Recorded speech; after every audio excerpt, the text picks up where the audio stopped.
Hey guys, I'm Kent, welcome back to my channel. So I know I haven't been posting as much content as I typically do. I've had a lot going on, a lot of work travel, my sister got married, and I've got a lot of other things going on. But I have been riding the Track Monkey. I was actually at Apex Racing Center today and putting the bike through its paces. I was trying out the new Taiga exhaust which I installed, which is fantastic. I wasn't able to scrape it, even though I was leaning pretty much as far as I can. And the biggest difference is the fact now that I can have my right leg fully against the frame of the bike.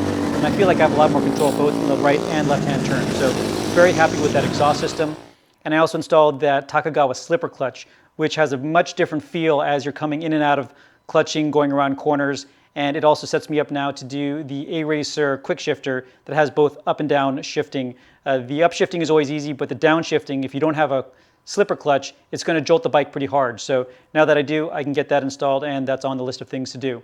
But in addition to the Track Monkey and riding that I've been spending some time with, I've been, and I'm sure you can see it behind me, tinkering with a Honda Ruckus build. Before I moved here to San Diego, I actually had never seen a stretched GY6 Ruckus in person, but the folks at Riderzblok, all of them have a Ruckus, and on those group rides, quite a few people are bringing them out. And while my Honda Grom is super cool and gets a lot of looks, it's really the Ruckuses that are breaking necks. So on the last big ride that I did with that group, I think it was maybe Memorial Day, I decided that I wanted to build a Ruckus, and I've actually now got it to a roller state. I've been thinking about putting a video together a few times, but every time I do, I realize that I don't know exactly what I'm doing. Obviously, it's a Honda motorcycle and it's pretty straightforward, but I don't want to go in detail trying to explain how to do something that I don't yet know how to do. So I thought I'd at least get the bike to this stage where I have all the dimensions and everything really mapped out. And from here, some of the finer installs that I do, I will have detailed videos of, but wanted to introduce this bike because it's overdue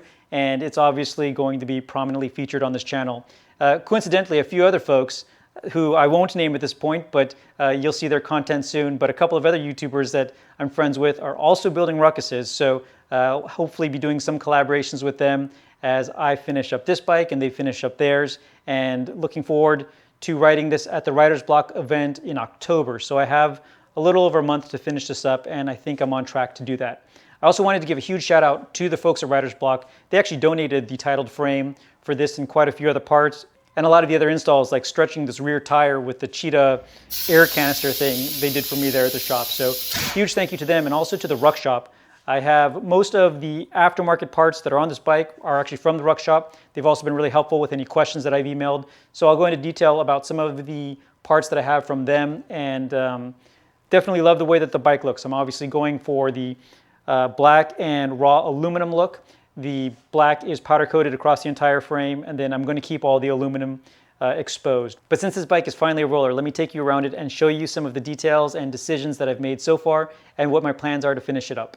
Okay, so here on the rear wheel, this is a 12-inch rim and it's 8 inches deep.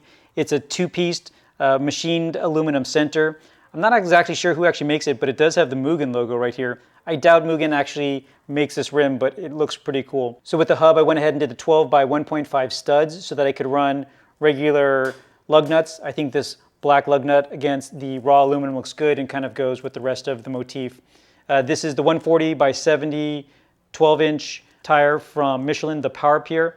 I'm actually running the same 140 on my Grom. It looks quite a bit different because on the Grom it's not completely stretched. Let me show you the other angle. From back here it looks pretty ridiculous. You can see the exposed edges of the rim and how stretched this tire is against it, but I think this is also part of that quintessential look of the Honda Ruckus, having this huge rear wheel and the stretched tire, but really happy with the way that this came out. So I'm currently running the 150cc GY6 motor. I will be boring it out to 171 once I get everything running, but for now I'm going to start it up with the 150cc.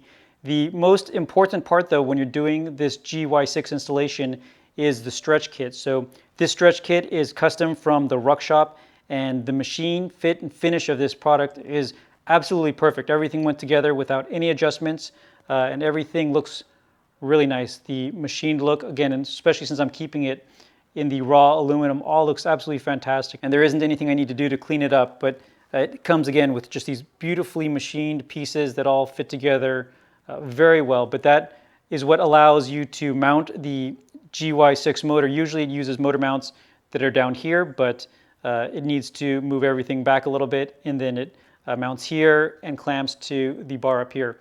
There was quite a bit of work required to remove all of the different brackets that were across this frame. I actually bought this rear frame from Partzilla. I think it was only about $100, but I spent a few different days actually cutting off all the pieces and sanding it down. Once I did all the sanding though, and after powder coat, you can't really see any of the marks where there used to be the different brackets that I had to pull off. But happy with how that all came out. This is the lowered seat frame. Again, Riderzblok just had one of these laying around, so they gave it to me that I powder coated in the same color. Up here at the front, I'm running, this is the RRGS low front fork, and it looks awesome. I'm going to be doing the front disc brakes here in the front, and in the rear, actually, for now, I'm going to continue using just the drum brake. I know they offer rear disc brakes that I'll probably end up going to at some point, but for now, I'd like to get the bike at least rideable for that event. So up here are the clip-ons from the Ruck shop. Again, everything is really nicely machined. I also ordered a bracket to hold the COSO meter that I'm going to install. The controls, I'm actually going to be using a lot of the ones that came off of my 2019 Honda Monkey that I took off, since it's now a track bike, plus a lot of the other things I've since replaced that I have laying around that should work out really well on this. And then I actually also have the box, the battery cover box, the front and the back. I've got all of these other small parts that I just need to get installed. Again, I only recently, as in the last 30 minutes, got this to become a roller, so wanted to get this introduction video together, but in pretty short order, this should be a pretty complete bike. All right, so let me know in the comments what you think about the build so far, and if you have any suggestions on how you think I should finish this up. I know a lot of the viewers of the channel already have the GY6 Ruckus, so always open to suggestions and feedback on these builds. Again, a huge thank you to the Ruck shop for setting me up with a lot of the components on the bike, particularly the rear stretch kit, and of course Riderzblok for not only setting me up with the frame, but a lot of the installs, and I know both of those companies are going to be essential as I finish this build up. So anyway, thank you again everybody very much for watching. Stay tuned for more videos and keep on building.